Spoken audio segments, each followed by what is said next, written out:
To get started, I just added a regular text title above a video clip on my timeline. Let's begin by heading over to the inspector for a text and selecting the Video tab.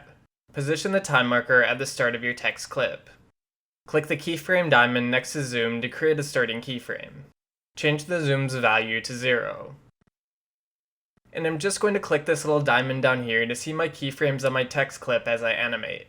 Next, press the right arrow key on your keyboard 5 times to move the time marker forward 5 frames. Double-click the zoom's value and change it to 1.2 to create a second keyframe. Press the right arrow key on your keyboard 3 more times and change the zoom's value to 0.95. Press the right arrow key another 3 times and change the zoom to 1. And now when I play this back, I have a nice looking pop effect. To pop your text back out, position your time marker to where you want to start doing that.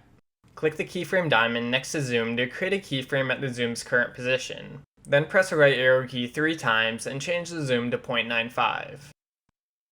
Press the right arrow key another 3 times and change the zoom to 1.2. Press the right arrow key 5 more times and change the zoom to 0. Okay, and now when I play this back, my text pops in and then back out.